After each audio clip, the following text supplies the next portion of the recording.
In this episode of Motive Garage presented by Sparesbox, we are taking a look at the upgrades and updates to our R32 Skyline GT-R.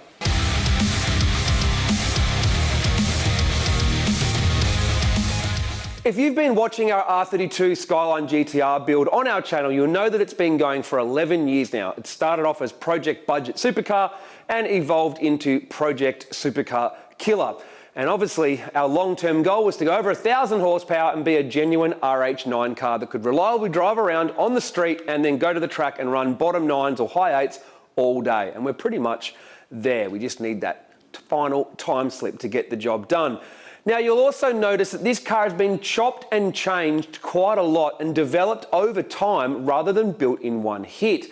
And one thing that has meant is that a lot of things on the car, well, they're not exactly finished to the level of quality that I would like in terms of presentation. They've all been functional, they've all worked, but the presentation has always let this car down in a few areas. And that just comes down to the fact that when you build a car in one go, you can build it exactly how you want, lay it out how you want, and do it all the fab work how you want. But when you do it over time, wiring gets chopped and changed. We've had multiple turbo kits, multiple intercooler pipes, inlet manifold, everything. Everything has changed so much.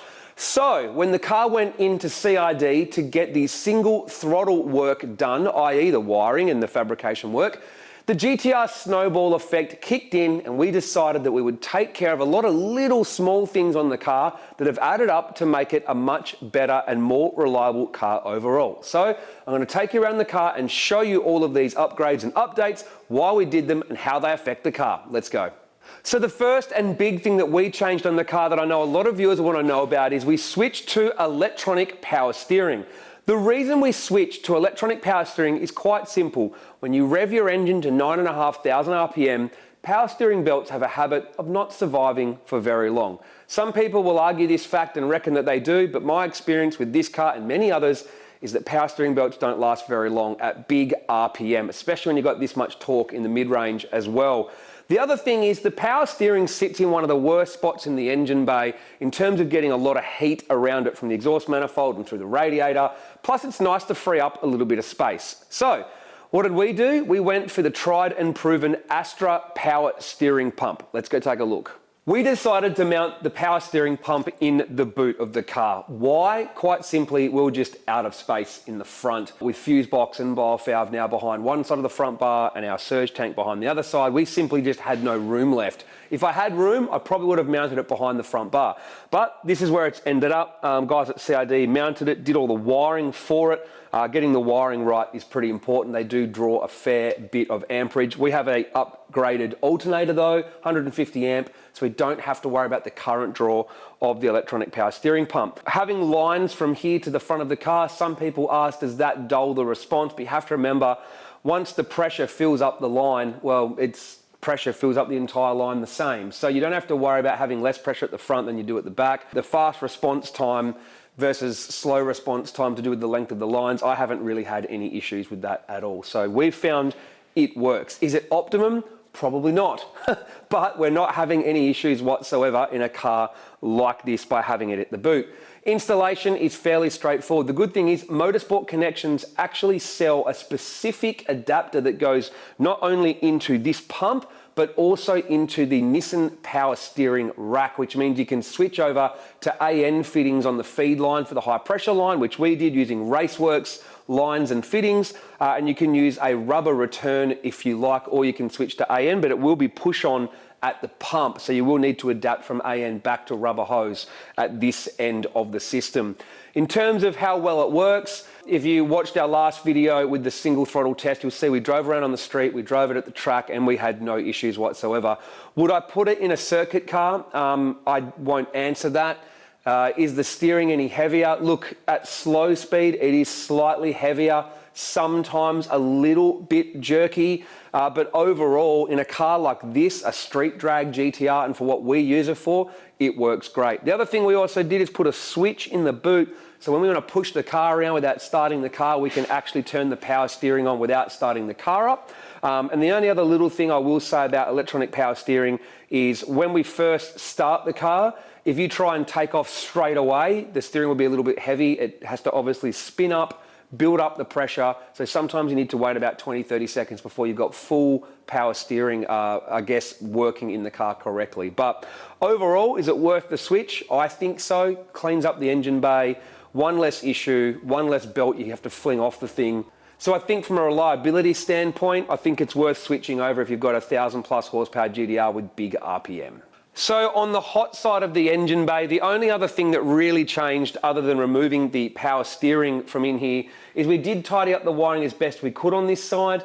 It's a lot of work to redo, so we just tidied it slightly. We did move the radiator overflow bottle. It used to kind of sit up high here. Now it sits down low, out of the way. And that's really all that changed on this side. Most of the changes happened on the driver's side, the cold side. So as you know, we had to change the intercooler pipe for the drive-by-wire single throttle inlet manifold. That's pretty straightforward. We had to modify the radiator because basically it was going to foul on the throttle body where the factory rubber hose went. So we welded a new elbow onto the radiator. We blocked off the old filler point over here, put a new rubber line on it. It's a lot neater. Then we had to go and put a header tank on. So we thought, well, if we're putting a header tank in, we might as well do the old school modification to the GT-R inlet manifold base of basically welding 3 water outlets on. Normally there's a balance tube here for the water to flow through and come out of the radiator outlet to the outlet pipe from the engine to the radiator. But what we did is an old school trick that Croydon used to do back in the early 2000s even, is we welded fittings on, ran those 3 lines out to the header tank, and then basically the header tank has another line from the bottom that feeds back into the back of the thermostat. So now you actually fill up the cooling system from the header tank, and you have to bleed it from there as well. It is a little bit more difficult to bleed to begin with the first time, but we have found that putting these cooling lines on does give better distribution of coolant through the head and stops hot spots in the head, which can obviously lead to damage in the head. So the cooling system has had an upgrade. Another big change that we did on the inlet side is the wiring loom for a few reasons.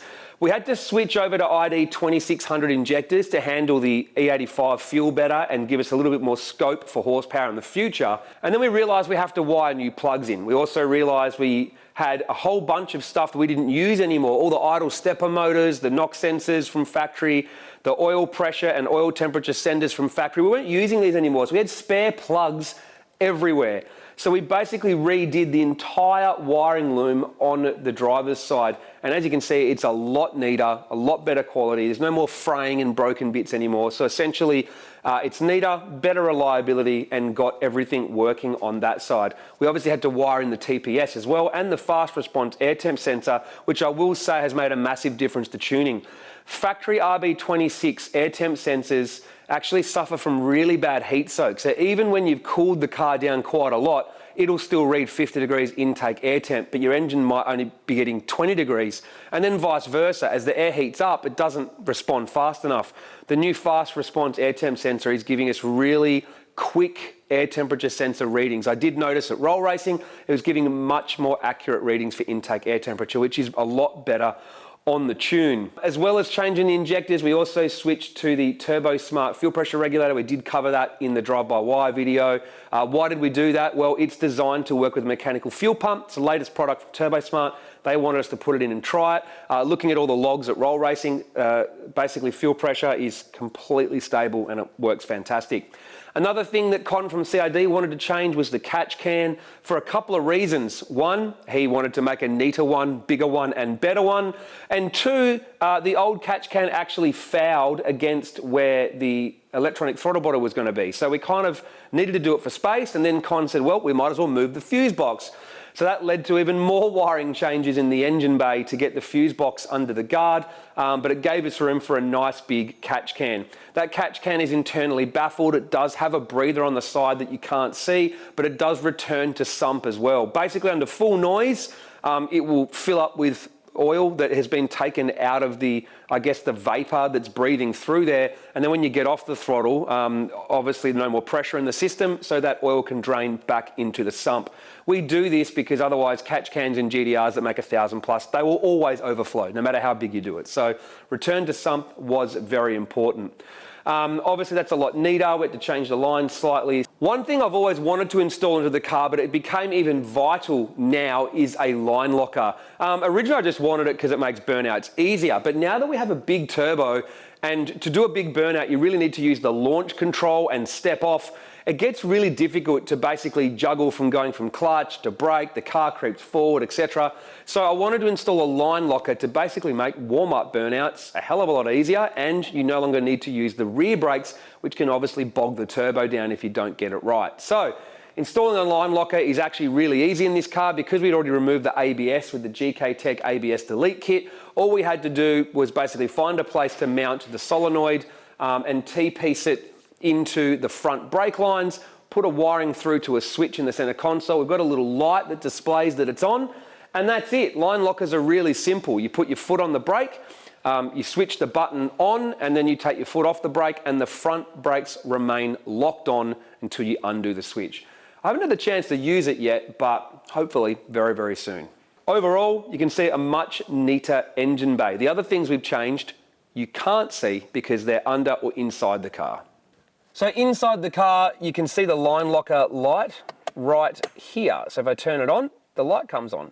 I've also moved the switch for our boost controller here, the boost controller within the Haltech, obviously. Level 1 through to level 5 at the moment is everywhere from wastegate, 730 wheel horsepower, up to 1,098.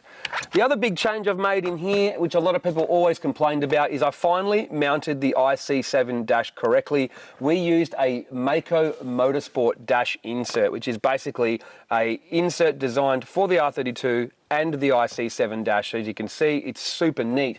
Now, the reason it took so long to get this done was not because we didn't have it available, it's because it's actually a pretty big job to do correctly.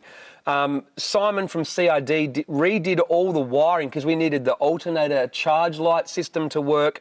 I wanted a four-wheel drive warning light to work. I wanted the indicators to work. As you can see in here, we have indicators that show in here, and if we turn the headlights on, it actually dims and changes color. So getting all that stuff to work is actually not a simple job. I wanted to make sure it all worked correctly. Obviously a fuel gauge, we needed to put a new fuel level sender in the boot, wire it, calibrate it. So all up, there was probably a couple of days work in integrating this dash correctly in a street car the way I want it. Because of obviously working with all the factory wiring loom stuff. If you're wiring from scratch, a little bit different. But yeah, basically overall, the main reason it took so long was just, it's a lot of work. But as you can see, the result is it's much better. And I will point this out again, having a working fuel gauge again is fantastic. To be honest, my fuel gauge hadn't worked in years. I just kept saying I'll fix it when I do this, and it just drags out, but now it's done. We also moved the Teen EDFC controller into the old factory clock position because, as we know, the factory clock never works in these cars, and I don't need to worry about time. This thing's fast enough that you're never late anyway. Now, we've spoken about a lot of upgrades in the car, but one thing that was an update is the software in the ECU. We have an Elite 2500 in this, and after they released the Nexus, they obviously had new software for that, NSP software, and now they've made it so you can upgrade an Elite to have the same software as the Nexus. So why is switching to this NSP software so important? Well, it's just the latest software. It gives you better drivability, better engine protection, better tuning, and that's the thing, right? We want to keep modernizing the car, upgrading the car to make it drive as good as we possibly can, especially now with drive-by-wire and so many other functions in this car. It was important to have the best software available. So there it is. So that's a rundown of the latest upgrades to our R32 GT-R that got done at Croydon Racing Developments. Big thank you to them for getting a whole lot of little things done, because honestly, there's probably about 10 days worth of work in total done to this car to basically get it up to scratch to where we, well, basically have always wanted it to be. If you watch our 6-throttle versus single throttle comparison video, you'll see just how good the drivability is both on the street and at the track, and how well it did on the dyno. So obviously all of our little upgrades have worked. And I will say this, I've been driving this car around on the street quite a fair bit the last couple of weeks. I drove it in peak hour traffic to roll racing and to Croydon a couple of times, and the car has been, well, faultless. Doesn't overheat, doesn't have any issues, and basically it's been a great car to drive around, which is, you know what, a big testament to CRD's tuning, because when you can make 1100 horsepower and have a combo this big, but you can still drive it in peak hour traffic, you know you're doing something right when it comes to building the ultimate GT-R street car. Now, we haven't finished with this car though. There's always something else to test and do, so make sure you subscribe so you don't miss out on any future issues of our Project Supercar Killer.